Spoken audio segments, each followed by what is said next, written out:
Hi, my name's John. If you're here watching my videos, tap the subscribe button in the lower right hand corner. If you like my videos, hit the bell icon so you can get notifications for new videos. And at the end of the video, you can hit the icon in the center and also subscribe to my channel. Okay, it's Wednesday night, August 19th. I'm up here at the shop, fixing to pull the gas tanks out, get the fuel lines off, pull the gas tanks out, and try to get all the lines run and new gas tanks in. Actually, I know I'm not going to get that done tonight. I'm just going to try to get the gas tanks out, and that may be stretching it because I've got to get up early in the morning to take my daughter to school. So I'll probably just get one tank out and be happy about it. But anyway, if you've ever worked on a square body, you know how the tanks come out. Most of the time you got to take the bed off to make it easy. I'm not going to take the bed off, so it's going to take me a while, and that's why I'm probably only going to get one tank done. I still hadn't done anything else in here. I did get the fan off this morning. I've got a 4-core aluminum radiator, and then I've got the Monster cooling fans, and what else? Oh, I put the purge valve on right there, but I'm going to take that off tomorrow. I should have the evap eliminator tomorrow, so you know, I don't think I thought that the Holley Terminator X operated that, and I'm sure it will if you wire it in, but I'm just going to eliminate it. Most people do. This didn't have an evap system anyway that I know of. There's no canister anywhere, never has been as long as I've owned the truck. So what I'm going to do is I'm just going to eliminate that. We don't really have emissions here, so I'm not worried about it. Besides the fact that the truck's 25 plus years old, and you know, that's another reason I'm not really worried about it. But anyway, I'll get back on here when I get the tank out. Alright? Okay, I've got the driver's side tank out. It's got probably 11 gallons of fuel in it. Took me a while to get it out. Because I had to take all the lines off first. I got them out of there without screwing anything up, and hopefully I can get them in the same way. I'm going to do it a little different because I'm just going to use the rubber lines up to the valve. I'm not going to use the steel lines over to the valve, the selector valve. I've got to find the felt that goes around the tank strap, so you know I don't wear a hole in the new tanks. The old tank looks fairly new. I mean, it doesn't look beat up at all. So I found some other things under the truck while I was under there. I got a shock that's loose. Been wobbling around in there for a while, so I'll have to take that out and see what's going on with it. But anyway, that's it for tonight. I'll be here early in the morning. See y'all later. Okay, welcome back. It's August 23rd, Sunday. I've got one new tank in. Have the hoses run. Have the fuel pumps wired and the fuel gauge wired. Got my high pressure fuel hose on there. Return hose. Fuel filter on that side. And it's plumbed into the valve. Now the old tank, I haven't gotten to yet. I'm going to do that right now. I've got to pull this tank out, put the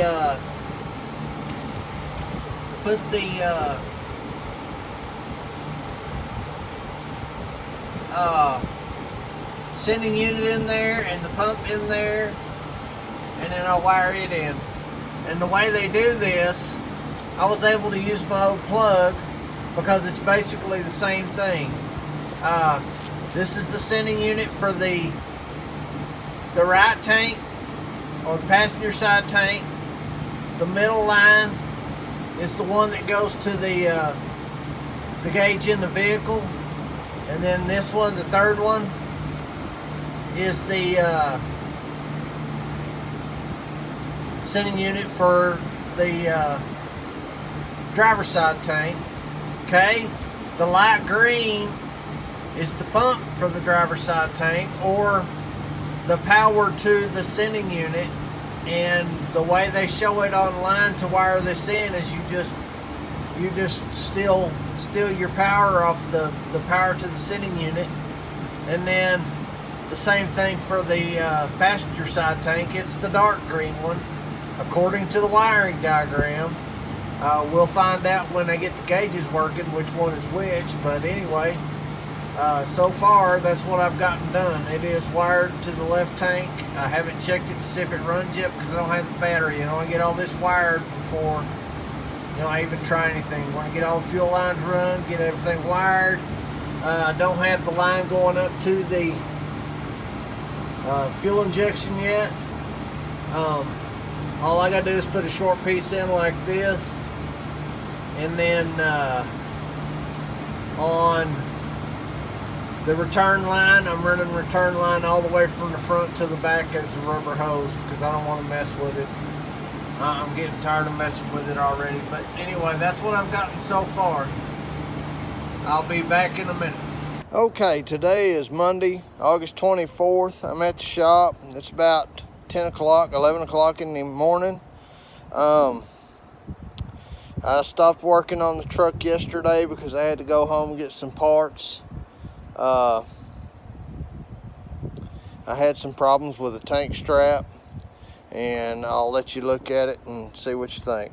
Okay, right here is the tank straps that bolt to the side of the frame of my K25. This thing had about 40 pounds of dirt in it, and it caused these straps to, I mean, they're literally done. So what I got to do is take these straps off and put these off this other tank on it, and I'm hoping they're going to work because they're set up a little different.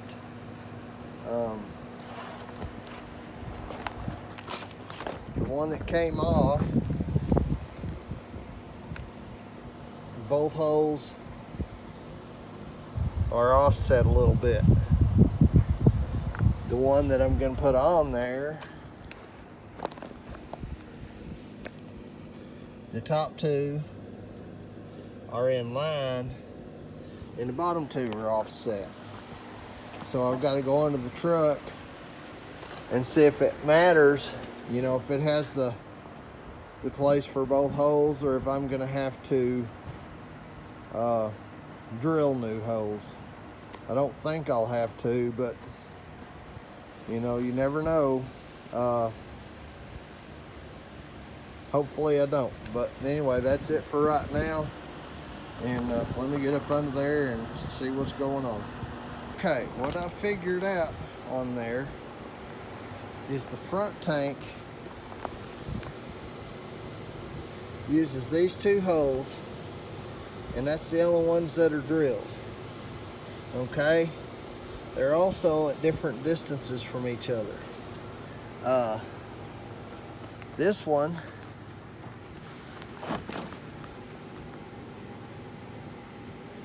on the front, these two are at different distances, But this hole needs to be up here.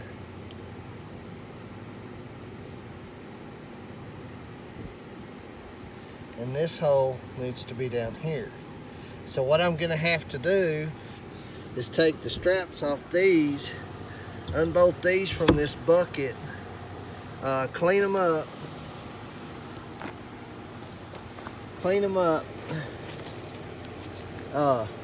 take all the brads that attached the straps to that and attach these other straps to it. I mean, they were rusted out bad.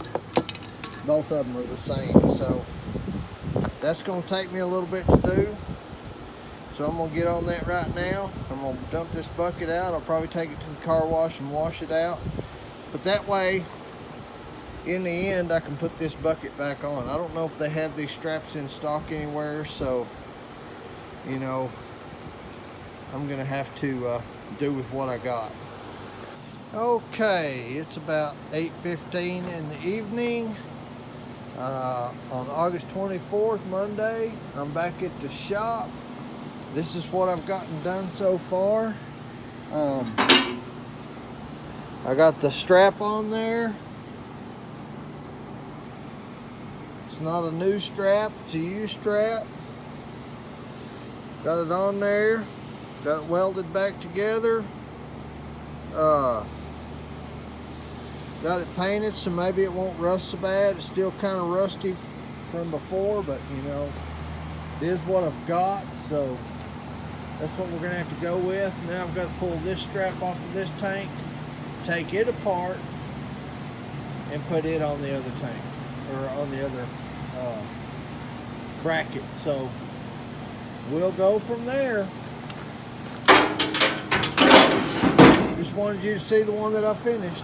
Strap that I've taken apart. You can see that dirt in there did them no justice at all, but they're thick enough that I don't think they're going to be hurt. I'm going to try to sandblasting this one off a little bit. This side's not too bad. It needs some cleanup, so I'm going to try to sandblast it a little bit. But other than that, you know, that's about all I can do. Alright, this is the other piece that I'm putting on there. This is the strap for the back half of the tank. It's not in too bad a shape. Needs some of the rust knocked off of it. This is not near as bad as the other one was.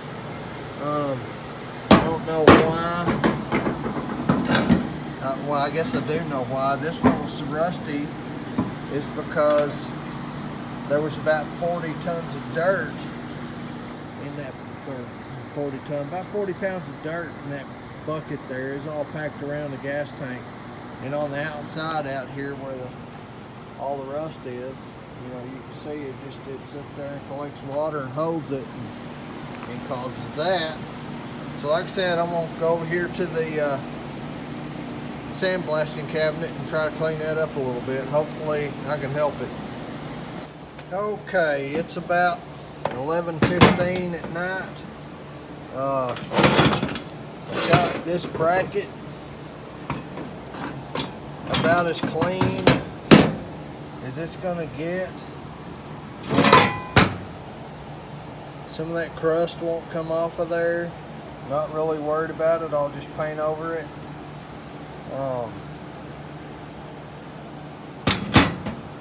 That's not primer, that's the color of the metal. I did sandblast it. This one right here, that's as good as it's getting. It's humid outside. My sandblaster kept plugging up. It's in pretty bad shape, but I'm gonna have a piece of that tank strap on it, so none of that's actually gonna touch the tank and hurt it any. It was pretty badly rusted. I mean, you can see all the rust pits in there. Looks like the moon's craters. That's gonna be as good as it gets on that one. I'm waiting for my drill to charge up. It gave up the ghost when I was drilling out the holes on the strap, so I could put 1/4-inch bolts in it. So It's gonna be a minute before I get back on here. Just a couple seconds for you. All right, we'll see y'all in a minute. Okay, now the number 2 tank strap is put together and welded together. Got the new used strap in there, and now I'm gonna paint it, and I think I'm gonna call it a night. Well, I may put it on the tank, but call it a night here pretty quick. It's Tuesday, August 25th. I got both straps and both of the fuel tank cradles finished and sandblasted as good as I could. They look pretty rough on part of them. Most of it looks pretty good. They were pretty rusty, but I sandblasted it as close to bare metal as I could get on both of them, and they turned out pretty good. Repainted them, and I'm gonna put the protective strap on there, and that ought to do it. All right, I'll see y'all when I get that done. Okay, I got in a hurry, and I forgot something. Anybody know what's missing?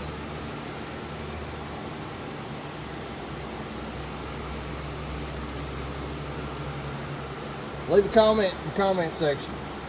Okay, I'm back. Now look again.